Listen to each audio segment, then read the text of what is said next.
So good morning, good evening, good afternoon. Welcome back again to Canon Fodder TV, where James and I actually go through some European stuff and some news. And we found out that we're going to be playing against some FC Porto.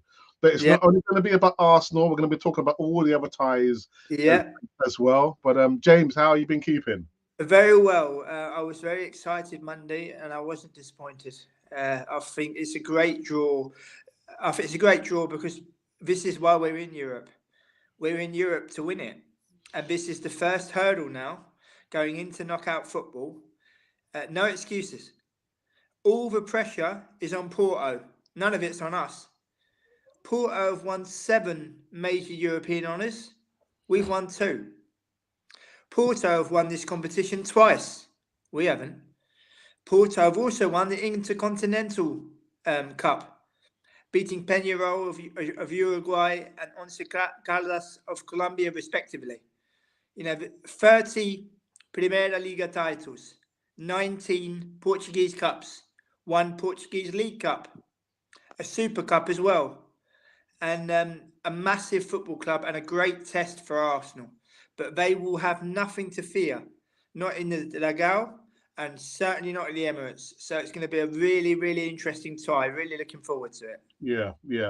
Actually, before we went live, I was just speaking to James about the Back Five podcast, where we just talk about Arsenal in general, and I thought it's probably one of the best collaborations that I've done. Very, again, the debate and discussion, well balanced. But James, we did a poll, very, very quick poll, and I've got some results here. And the question was, can Arsenal beat FC Porto over 2 legs? Although we've only had 8 votes. 12% said actually Arsenal cannot beat FC Porto over 2 legs. Of course, do the maths. 87% believe that we can beat Arsenal, beat Porto over 2 legs. I did a little bit of homework myself. I wasn't renowned for doing homework actually at school. A little bit lazy in that sense. And I thought, okay, let's have a look here. Our last 6 meetings, and I know a lot of people have been looking at the last time that we met Porto back in 2010. That was more than a decade ago. Things are now different. And we've got to remember, James, as well, like you rightly said to me, that these ties are going to be played in February. Yeah. We are still in December. There's a lot that can happen between now and then, James. An awful lot. And a very important point to make. We have never won in the Dragão. Never. Yeah. And that when the draw was made, that's what comes to mind. We've never won in the Dragão. It's a beautiful football stadium. I was fortunate to be there during a city trip to Porto in 2019. I went to watch them play Santa Clara in the domestic Portuguese league. They won 2-0. And the stadium's beautiful, well connected with public transport, with the blue, the purple and the orange line of Porto. And it's a beautiful city. I think for the Arsenal fans going to the away leg, they're in for a right treat because I love Amsterdam to bits, but if someone says to me you can swap it for Porto, I'll say, where do I sign? But maybe that's for another day. But I sincerely hope to be at the home leg, even though I've seen Porto before. I've never seen them play Arsenal. I've been fortunate to see Arsenal Braga at the Emirates in 2010 when we won 6-0, and the 0-0 draw against Sporting Club de Portugal in November 2018. So be nice to add another Portuguese team to the bow, and it's going to be great. They've got some really good players, Alex. People will talk about Pepe being evergreen, but I'm going to throw a few players out there that are so important to them. Diogo Costa, the goalkeeper of Porto, has been capped by Portugal on many occasions. A great shot stopper. And also Galeno, the Brazilian winger, scored in the group phase, came through at Braga before joining Porto, is lightning quick, like Quicksilver, lightning quick. Stefan Eustáquio, the attacking midfielder, is clever. We think Odegaard is clever. This kid is very clever. And then Evan Nilsson, the Brazilian striker who come through at Fluminense. He knows where the goal is. So these are players that we are going to have to watch, coupled with a manager who has managed over 350 games for FC Porto, Sergio Conceição. He's lost only 48 of 351. Now that's people will say, oh, it's just Portuguese league. If you use your brain and you realise that the gap in Portugal has been reduced in recent years, Alex. It's not just the top three anymore. Braga and Vitória Guimarães, who also played us in the Europa League many years ago as well, and we only just beat them at home thanks to a Nicolas Pepe free kick, and we struggled in Guimarães. So the domestic scene in Portugal is improving, and we've got to respect Porto. And a really interesting fact, which I knew of, but it's nice to drop it in to this podcast. If it wasn't for the chairman of FC Porto, Jorge Nuno Pinto da Costa, we would have never heard of Arsene Wenger. And people might go, how on earth is that? Well, it's common knowledge that Sir Bobby Robson, who was managing Porto at the time, led them to 2 Portuguese league titles, was approached to become manager of Arsenal. And he wanted to go. He met with Peter Hillwood in his house in London. Everything was signed and sealed.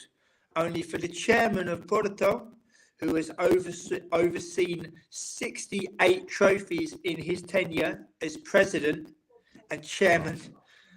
68 trophies, having started back in 1982, I think. He blocked Sir Bobby Robson's move. And can you imagine what would have happened to the history of Arsenal Football Club? Arsene Wenger now is talking about the globalization of the World Club Cup of 32 teams. If this was the same manager who, when we struggled to get past Udinese, put out one of the worst teams to ever wear the Arsenal shirt, and we subsequently got beat 8-2 at Old Trafford because our manager was hell-bent on Champions League football. And now he appears to have forgotten himself. He's no Herbert Chapman, is he? People forget with Herbert Chapman, the man died of pneumonia at the age of 53. And it was a shock to all Arsenal fans that our greatest ever manager perished, unfortunately. But I can't believe Wenger's rhetoric now. It's not funny. You are supposed to be a football manager. So you've gone from being a football manager to a social worker to a bank manager and now an international sounding board for UEFA. That's quite a career move, isn't it? But James, it's a sign of the times, isn't it? You know, we've always said literally about, you know, people not doing their homework and just thinking about the here and now. No, okay, but I agree with that, Alex. But I'll repeat it once again. Our manager, who was in charge for 22 years, went from being a promising football manager to being a social worker, a bank manager, and now working for UEFA. And we all fell for it. All of us fell for it. Me included, fell for it.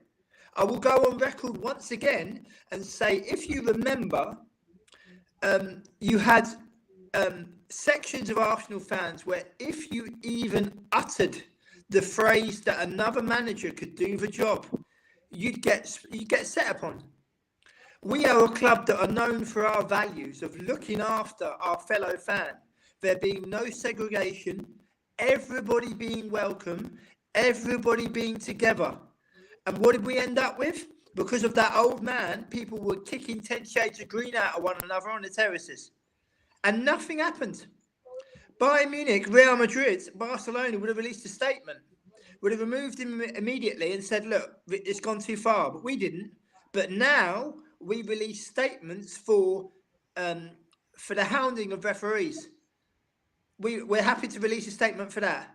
Or we're happy to release a statement for a European competition that we had no sounding board with our fans, with our clientele. Our club has changed immensely, and this is our last chance to win the Champions League proper. And we've got the first hurdle coming up, and we've got to take it seriously, because if we don't get through against Porto, and I'm not talking about the disappointment of the opponent. I'm talking about the realisation that this is our last shot, and then it's gone. Next year is a Super League in everything but name, Alex. So what? Even if you do win it next year, what are you going to say? Oh, we won the Champions League. It wasn't the same. If you look at I say progression, I use the word lightly. You've gone from domestic champions being allowed to the top 4 being allowed, a first group phase, a second group phase, a group phase plus a knockout, and now a league system. It's been tinkered with so much in order to remain relevant. And now you've got a World Club Cup coming where if Dortmund win 3 Champions League games, they are also allowed to enter. So Dortmund fans, coincidentally, the first games will be played in America. If you remember the social media clippets in the summer when Arsenal and Man United fans are beating each other to pulps on the terraces in America. Yeah. And I was told by my Netherlands friends and my Dutch friends and colleagues, what's happening here, James? I said, I don't know, because we respect Manchester United. We respect them. Our biggest rivals are Tottenham. And if we hadn't have moved in 1913, our biggest rivals would be Charlton. But people have very, very short and very, very selective memories. James, so, this is where we kind of differ. What I'm about to say might upset some people, and I'm not really sure I really can be concerned about this. But I don't believe Arsenal will overcome FC Porto. A couple of reasons. Like we said at the beginning, it's a long old season. The draw has just been made. These games are going to be played in February and March, respectively. A lot can happen between now and then. Mikel Arteta is still inexperienced, so much so he didn't learn from the last experience we had in Europe against oh my goodness, Lisbon. Portugal, also a Portuguese club. Yeah. But have you noticed the rhetoric? Oh, it was a freak goal. He meant it. Yeah. No, they meant that. They planned for that. He meant it. Yeah. And also Uganda there, the 20-year-old who was unlucky to get sent off. I name-checked him with you on the following podcast. Who did he sign for? Paris Saint-Germain. It's not rocket science. If your eyes don't lie, when you see a good player, I watched my mate Alfonso Pedraza have a great game against Real Madrid. People say, "Oh, they lost 4-1," but I was looking at his tactical discipline and his stamina. That's what I'm looking at. Yeah, I'm not flogging by going, "Yeah." No, I'm watching his footballing ability because I can recognise it. He's a brilliant footballer. If I could sign one Arsenal player in January, I want to sign Alfonso Pedraza. He's a brilliant footballer. And I respect your opinion. As you know, I've been on Cannon Fodder for many, many years, Alex. European football is my bread and butter. I love it. I don't just come on to speak to you. I come on to talk about European football. I come on to educate viewers, because what you're going to get from me is the truth. And we always work together. It's about being a team. I respect your opinion, and I think that we will get through to the last 8 literally by the skin of our teeth.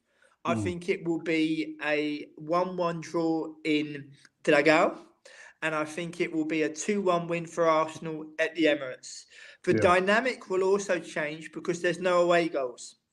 But also, remember that the last time we played a Champions League home game with the second leg at home, we lost the previous leg 4-0 away to AC Milan. I was at the home leg where we won 3-0, and Van Persie was unlucky to not score with the chip that was deliberately chipped to avoid the goalkeeper. I ended up doing the translation of his Dutch television interview for Gunner Talk the following morning before I flew home. But that was great memories. Great to see AC Milan against Arsenal at the Emirates, but I'm really looking forward to Porto. And also Sergio Conceição, he will be licking his lips at the prospect of facing Mikel Arteta. They won't be scared. They won't be scared of Arsenal. But no, he's got no reason to be. Yeah. He's got no reason to be.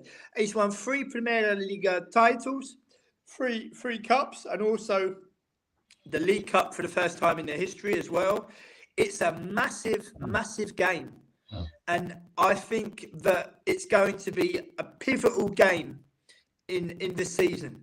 And I reiterate what I say. People can throw eggs at the screen or sign off or do whatever they like, but I will repeat it once again for Senor Arteta. No trophy, no job.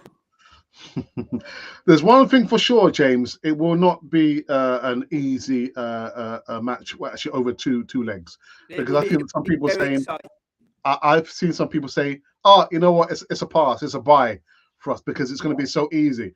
It will not be easy. Right. Okay. For people that think it's going to be a bye, can you please write down what you know about European football on the back of a postage stamp? Would it fill a postage stamp? Would it fill an envelope? Would it fill an envelope? Sorry, almost said the Dutch word there. European football, I will reiterate once again, it's apart from the money changing the landscape, there are better coaches in Europe. The gap between the seasoned European teams and the better European teams has decreased. This is our 25th bite of the cherry. This is the last one before we go down in history as being a football club that's never, ever, ever been good enough to win this competition. I will sign off that statement as soon as we get knocked out. I will sign off on that statement. I hope I'm wrong, but I will sign off on the statement that we've never been good enough. But what I don't understand, Alex, is the lack of adaptability. If you get mullered in the Champions League group phase, okay, fine, you can get mullered, you can get beat, fine, it can happen. But why not the following season try to play 5-4-1 away from home? Why not switch it up and say 4-5-1 at home? Why not switch it up? George Graham was mocked, boring Arsenal, but he won a European trophy. He won a European trophy against a team which knocked out Benfica, which knocked out Ajax, and Ajax went on to win the Champions League 2 years later. And Parma knocked him out under the guise of Nevio Scalo, who's extremely well respected manager. But then, James, why is there a lack of adaptability? Like you said, why not try something different? Why are we not able, or why are we not wanting to modify our approach? Because the attitude is wrong. Arsenal use the Champions League as a vehicle to make money. They do not use the Champions League as a sporting opportunity. If you look at the teams in the last 16, Real Madrid have won it 14 times. Bayern have won it 6 times. Barcelona have won it 6 times. Manchester City have won it. Dortmund have won it. Porto have won it twice. Just to give an example, we've never won it. Never. And this is our last chance. This is the last chance. People will go, oh, there's always next year. Next year will be unrecognisable. Next year will be parody. Next year will be, what's the point? Really? Next year will be, what's the point? I mean, given my passion for European football, if Arsenal reach the Champions League first and foremost, and they draw a Stuttgart or a Girona or a Real Sociedad, then I can say, okay, I'll have some of that. You know, if they draw a Bayer Leverkusen, I'll have some of that. But I will be quite selective, and I will vote with my feet. I see Edu with the happy to be here, just happy to be here. This isn't the Brazilian national team. We haven't got to lift a finger. This is a club that's been built on trophies, 47 of them to be exact. I remember being at a Premier League game in October 2002, Arsenal against Blackburn, where Edu scored at both ends. We lost 2-1. Graham Souness was the manager of Blackburn, and Egil Ostenstad scored for them, the Norwegian player. Edu, that day, now high ranks within Arsenal. But you see, with the website of Arsenal now, you know, I've interviewed Beth Mead. Does she really need a documentary following her ACL injury? to follow it step by step. Does she really need that? I think it's highly disrespectful. Tony Adams didn't have a documentary when he came back from drink driving, did he? No. No, so it's a very much a sign of the times, and I think it's highly disrespectful. And I've interviewed Beth Mead before and spoke about her time at Sunderland as well. And also, they'll have to talk about the Invincibles. Ali Adier was the young one. Okay, but it's 20 years ago. We haven't won a league since. We had a 10-year gap. We had a 10 gap last season. Do you think if Danny Fisman, Peter Hill-Wood and David Dean and Ken Fryer was in charge, that Arteta would have lasted at the end of last season? Definitely They not. kicked him out as soon as the final whistle went at Everton. Yeah. And then his own crocodile tears of, I was maybe going to go. No, you weren't. You weren't. You're lying. And you can see that this job is aging him. I'll go on record now, right? And you can quote me on this. Whether football gods exist, I don't know. But I'll tell you what's going to happen. Arsenal will get through to the last 16 by the skin of their teeth. Real Sociedad will knock Paris Saint-Germain out over 2 legs. Arsenal will draw Real Sociedad in the last 8. And we will get knocked on our backside. We will get absolutely whipped. And then the football gods will be showing Arteta, look, your own region in Spain, your own people has shown you, don't you dare try and start your managerial career at the 3rd biggest club in the history of England, of English football. And this is what you get as your reward. And that's what I can foresee happening. Wow. Well, I'll put money on that, James. I'll put some money on that. Anyway, let's look at the other ties in the last 16. James, you walk us through this. So Copenhagen against Man City. Copenhagen. Actually, James, this was the question I think I asked you. You probably didn't respond. Yeah. What's the possibility of a team winning it who have not won the Champions League before? You did ask that towards the end of the group phase when I would do the previews for the group right, phase. Okay. Absolutely fine. I'm happy to answer any question. Let's champion that. Let's hope it's possible. Yeah. If Arsenal don't win it, I want Sociedad to win it. Because what people forget, for all the billions spent, it's tournament football. And in tournament football, you always have surprises. So that's what you're going to get this year. It doesn't matter how many billions of pounds you spend. Doesn't matter about the closed shop, which is being insured. The shutters are literally coming down. The drawbridge is closing deliberately. Deliberately. So if Arsenal don't win it, I am, having been to San Sebastian and championed the city, it's just, it's a beautiful place. And having been in the stadium of Atlanta, but I walked around the concourse as I did with San Mamés. Beautiful, absolutely beautiful. And what you have to remember with Real Sociedad, it's only 21 years ago that they relinquished their rule of having only Basque players from the region. So they relinquished that rule, and they've gone on to reach what I think, the sky's the limit for them. But if you notice, their manager, their squad, their fans, their president, everything fits. And so that's why they're doing so well. To top a group with last year's beaten finalists, the Portuguese champions and the Austrian champions, being Real Sociedad, which translates as a Royal Society, I might add, is a massive achievement. Massive achievement. And I wish them all the very best. And I think we're going to have a date with them in, April. And if what I have to do to get to the home leg, I don't know, but I will do it. But I don't know if I will be able to do both. But I will do the home leg in particular. Because, another Spanish team at Highbury in the Emirates, fantastic memory. But that's what I predict happening. And to go back to your point, as we're going through all 8 ties, Copenhagen, Manchester City. I think City over 2 legs, but they won't have it their own way. Maybe a draw in Copenhagen and maybe City winning at home. Right. Okay. PSG, Real Sociedad. What about RB Leipzig and Real Madrid? I think Real Madrid over 2 legs, but I can't see them winning it. I can't. Wow. Really?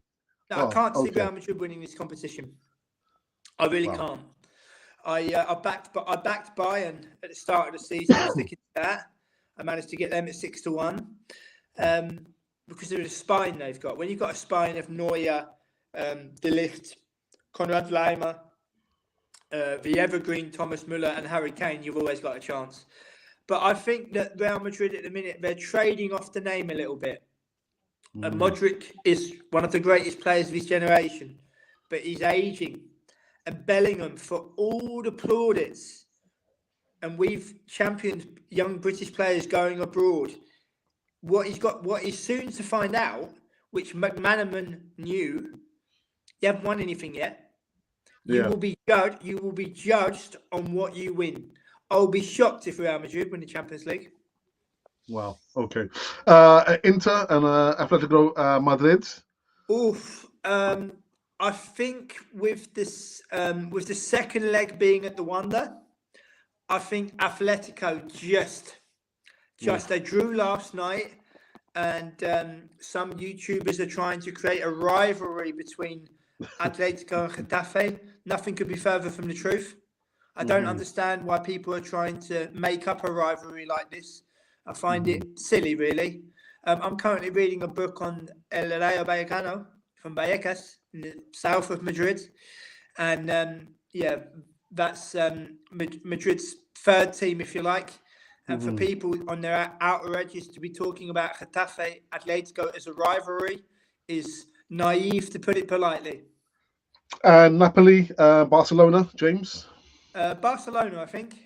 I'm not the biggest fan, although I have become more mild in recent years. I think Napoli will improve under their current manager that they have, and I just think Barca will have too much for them, and I think Barcelona will beat them over 2 legs. Okay, right. There's been a couple of comments in the live chat. One of which is just John Gunner just saying hello to both of us. And he says, personally, still think the Champions League a better chance of a trophy than the Premier League. It's not a sweet shop though, is it? Not for me.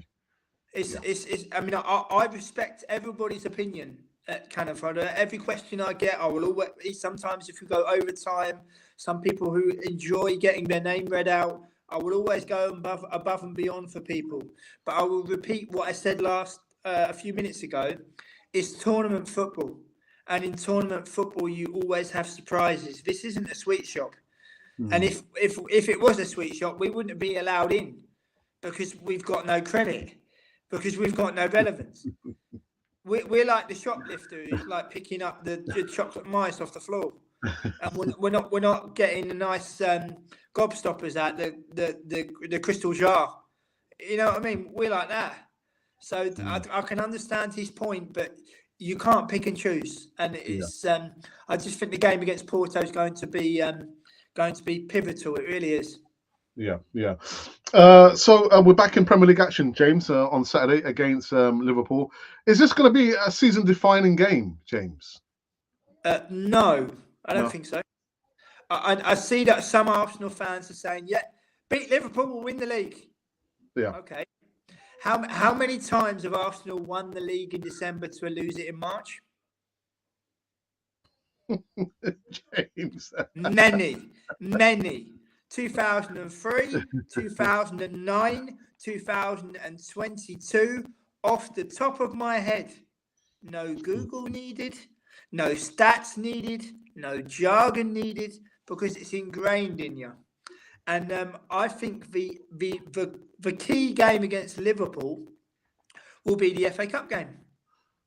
That's what I think will be key, because if we get knocked out of that, then Senor Arteta has got 2 chances, the most difficult chances, to save his job. Well, maybe he likes to be up against it. I don't know. Maybe he laughs at the fact that you predict that he'll still be here next season. not having won anything for 4 seasons. If that is the case, I will go on record now and say I will pick and choose my games and treat them with contempt.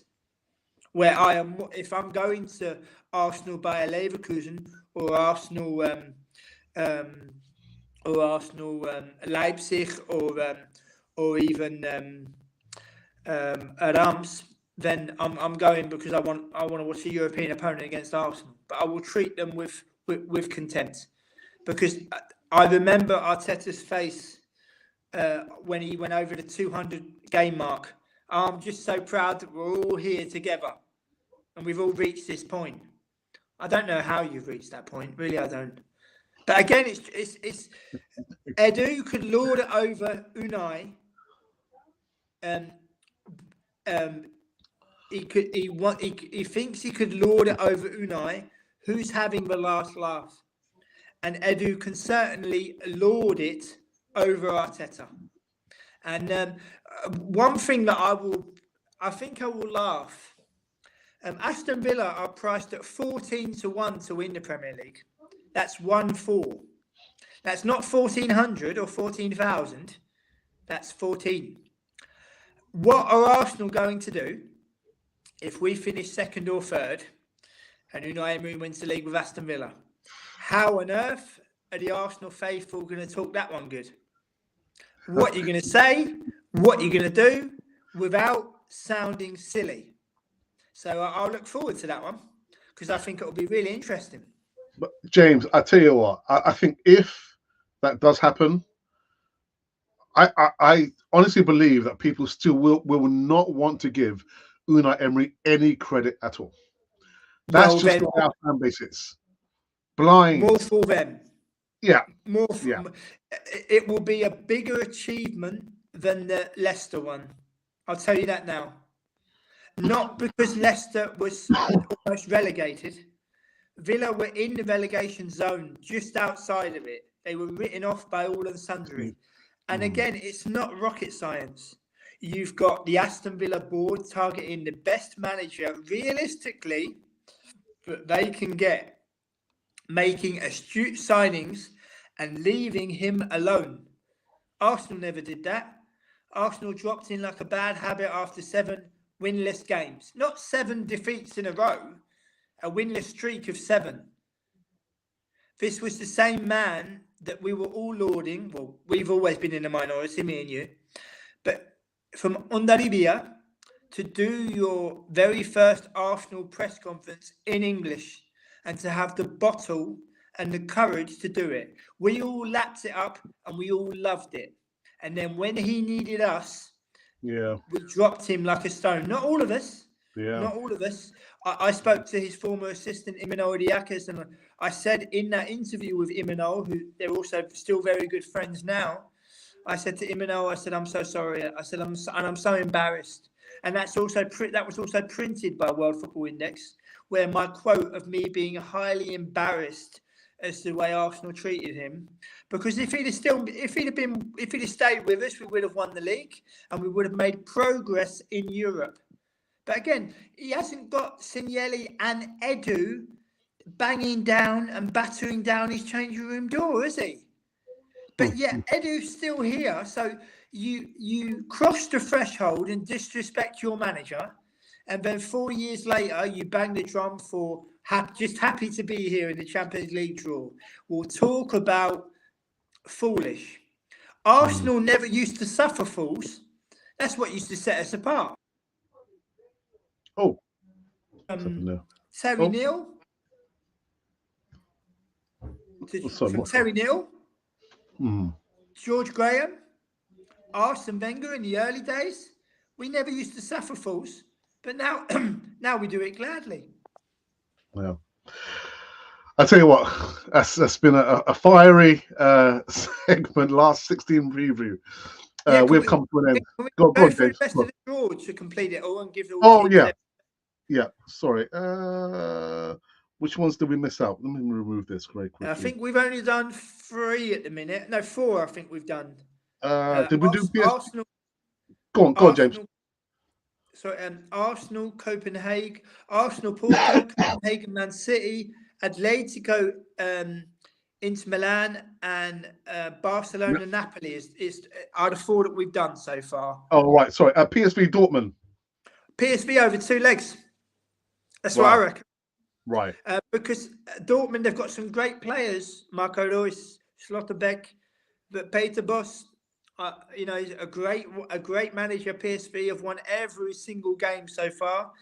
I don't think that will still be the case when they meet in February. But I think, and Peter Bosz returning to his old club, I think Peter Bosz will be highly motivated. I think PSV over 2 legs. Well, right, okay. And we speak about Porto and Arsenal as well from the top of the show. I think there's 3 remaining now. Did we speak about PSG, Real Sociedad? We dropped on them, but I'll just confirm. Yeah. La Real. I will go on with my head above the parapet. Real Sociedad to knock Paris Saint-Germain out over 2 legs. Wow, James. Whoa, my goodness. Yeah. Okay. Did we speak about Lazio and Bayern?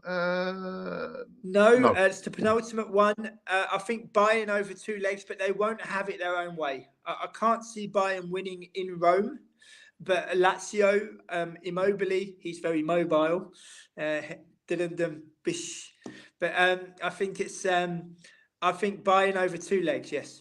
Oof, wow. Oh my goodness! Have you put down any money for these ties, James? No, not yet. I'm planning to do it at the weekend. Right. Okay. I think I'm going to put some money down. Have we missed anyone out? So we did Copenhagen City, PSG, Real Sociedad, PSV Dortmund, Porto, Arsenal, Napoli, Barcelona, Inter, Atletico Madrid, Lazio, Bayern. Oh, no, we spoke about RB Leipzig, didn't we? And Real Madrid.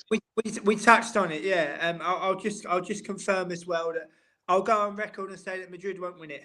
They won't win it. I think they'll win against Leipzig over 2 legs, but they won't win the competition. And again, for all the plaudits that Jude Bellingham is getting, he hasn't won anything yet, and you are judged in that club by what you win. And McManaman, his autobiography for El Maca from his time at Madrid is amazing. Maca's achieved what Bellingham hasn't, and hasn't received half the adulation. I just don't get it. I mean, there's no doubt that Bellingham is a fantastic footballer making great progress, but at the minute he ain't won anything. Yeah. And if he doesn't win a trophy with Real Madrid this season, there will be questions, and rightly so. Yeah, and that's it, James, isn't it? At the end of the day, when a man's career, football has finished, they want to be able to look back and say, over my course of being a manager, I won major honors, or I won stuff. Like with players, when players' careers are finished, you want to be able to look back and say, all right, look at my trophy cabinet. Yeah. So far, what I don't understand, James, is the loving for Mikel Arteta, who's not won anything. You compare him to Unai Emery, who's won a lot. But it's a sign of the times. I know, James, but it's a sign. But I will go on record again. Just stick to your opinion, because deep down in your heart, you know that you're right. Yeah. Deep down in my heart, I know that I'm right, and we've never wavered. I would love if. I hope I'm wrong. I hope Arsenal do win a trophy this season. But if we don't, it will never happen because Edu is still there. I would love Arsenal to say, right, Unai, we want to right a wrong. We want to go out of our way and right a wrong. It is a 5-year contract. You're going to see it out regardless, and then put a statement on the website. But they're all about statements now. We're becoming like a club full of activists. We're a football club. We are. It's more veering towards activism than football. It's like the famous quote from Jimmy Greaves. Nowadays, you've got back in his day, you had footballers, pure footballers. They weren't pretending to be athletes, because some of them weren't, with the diet and the lifestyle they lead. Now, in current day, what you've got athletes trying to be footballers. That's what you've got. Good point, James. Good point. No, that's what you've got. So just very, very, very quickly. So it's an opinion based on fact. Yeah. But at this point in time, James, if you look at what Unai Emery has done and what he's achieved, it is fact compared to Mikel Arteta. What has he won based on fact? What has he won? And Villarreal as well. The population of Villarreal is 50,000 people. Could fit in the Emirates. They remain the smallest ever club to win a European trophy of recognition. And they did it at our expense. But everybody's forgotten about it because we wasn't there because of Corona. I watched both legs. I had contact with Imanol Diakers afterwards, all the way up into the Super Cup final, which they lost on penalties to Chelsea. And it's, again, people might talk about contacts. Nobody cares about your contacts. In this day and age, it's all for the show, all of it. But it doesn't make any sense. It doesn't make any sense. If I was to go through all my football history, I'm not being funny, but what vloggers and YouTubers are doing now, I'm sorry, I did it 2 decades ago. I went abroad off my own back to a Champions League game away at the age of 19. Nobody gave me any money. I had to work overtime to do it. I had to ask permission from my mother. Can I go? I know society and times have changed, but what people are projecting now, it's not football. And it's muddying the waters. And it's becoming more and more polarised, where it's becoming parody. I mean, there's a great quote from Steve Perryman. I know we're an Arsenal podcast. Steve Perryman has links with Tottenham. There's a great quote in the Jimmy Greaves book about Steve Perryman. Steve Perryman made his debut for Spurs, was playing really well. And then he was a very technical player in his early days. And then that was kind of coached out of him a little bit. And then he plays for Tottenham and for quite some time, and he goes to see his brother after a game. And he sees his own brother. He said, I haven't seen you play football for ages. He said, what are you talking about? I played last week. He said, no. He said, I see you run around a lot. I don't see you play football. And I just thought it was a brilliant quote. No, really, really good. I mean, as I say, I will always come on this program and this show to talk about European football, but everything that I project, none of it is contrived, none of it is made up, and everything is due to fact and my own experience of what I've seen with my own eyes, which to me is extremely important. Exactly. Let's read through this last comment because I do have to end the show. So, Colin, a young, welcome. I know, according to some posting you put in our WhatsApp group, you've celebrated a 30th wedding anniversary and you're currently out in Jamaica. So, happy anniversary to you and your loved wife, Colin. Congratulations, happy anniversary. Yeah, he says, and our guy ain't won anything. And he goes on to say, now we have backed Unai joining the league title race. Hello, Arsenal. We want more than new training gear. And James and I have always spoken about the 6th kit, the 7th kit, the 8th kit, the 12th kit. The European training kit, the women's kit, the Legends kit that doesn't actually refer to a legend, but it's or even what I call the biased player, not the Arsenal player, the biased player, who say things like, I'll give you 2 examples. I don't want to play Paris Saint-Germain. I don't want to play Paris Saint-Germain because they've got that little bit more quality, but I think we'll get to the semi-finals. It's the Champions League last 16 draw. And another one, Yuri Timber. This time last year, nobody knew who he was. But ladies and gentlemen, Yuri Timber's joining us. Yay, he's a legend. He's a legend. You didn't know who he was this time last year. And he got injured after 51 minutes. God, again, as I say, I've got my memories. Nobody can take them away from me. And I'm not being funny. If you were 18 or 19 now and you tried to do what I did in terms of watching Arsenal from Amsterdam, attending the amount of European games in particular, you couldn't. So I'm extremely, extremely grateful. You know, the ballot has proved difficult for tickets. Yeah. I'm not that old, but you used to ring up, give you club card number, and away you go. And that's gone from online to receiving your tickets in the post to a QR code. QR code. Oh dear. You know what? We've come to an end on this one. James. Oh my goodness. But it's good. It's good to see you laughing. We've added a lot more humour in recent weeks as well. That's also something I've enjoyed. We've added more humour there, so that's really, really good. James, again, thank you. It's always a pleasure to have you on the channel. You're more than welcome. I look forward to speaking, to